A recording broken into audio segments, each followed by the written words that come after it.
What if an AI's main goal wasn't about making a profit, but about public service? Today, we're going to dig into a really powerful tool built for the volunteer heroes who keep our communities safe. See, this isn't about scaling a startup. It's about saving lives. This is the story of the Civic Grant Agent.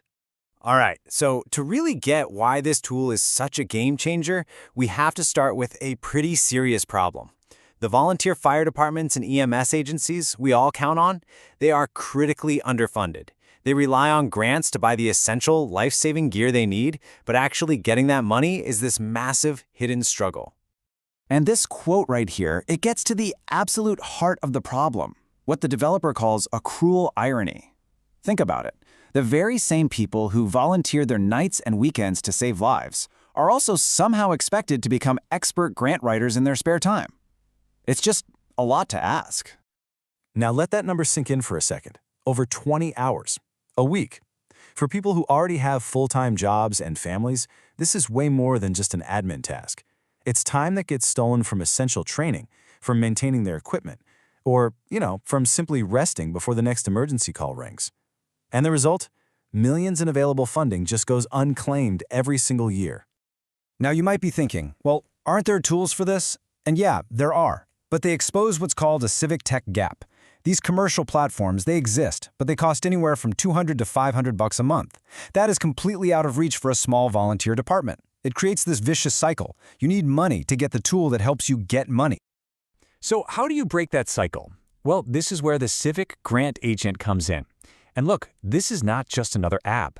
The idea here is pretty revolutionary. It's a free AI-powered digital staff member that can join any department, anywhere, and just get to work instantly.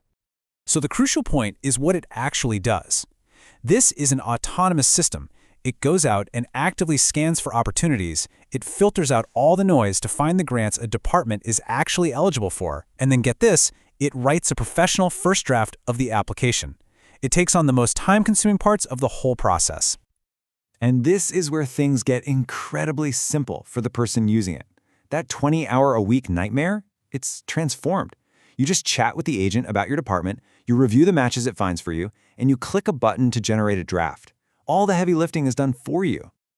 So how does it actually work? This isn't just one giant AI model trying to do everything at once.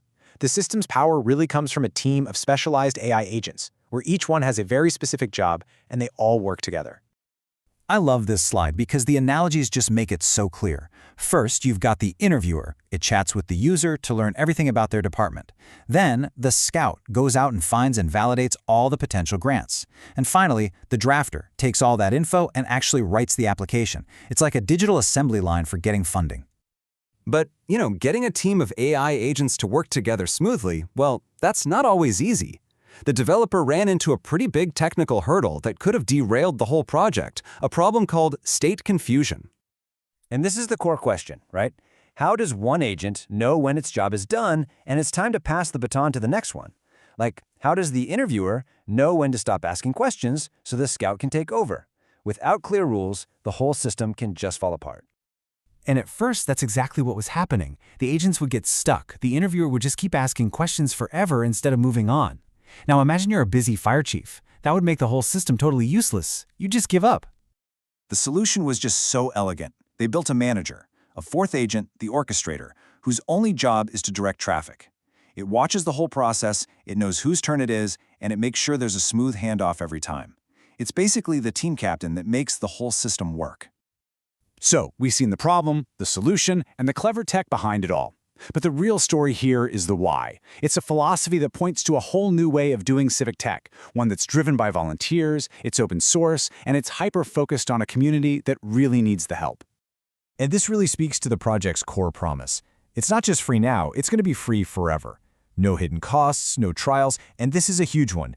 You own your data. It is never stored on their servers. The whole thing is built to be simple for a volunteer fire chief who has a million other things to worry about. And then there's this quote, and honestly, it says everything. It comes from the developer, who reveals that they're not just some software engineer. They're also a volunteer firefighter and EMT. They built this amazing tool to solve a problem that they live with every single day. It's a project born from passion and a real desire to give back. And that leaves us with this final, powerful question. If one passionate volunteer can build an AI to help thousands of first responders, where else could we apply this model? Just think about local libraries or food banks or animal shelters. They're all struggling with similar resource gaps. What other community challenges out there could be solved by a dedicated digital volunteer? It's a pretty amazing thought to end on.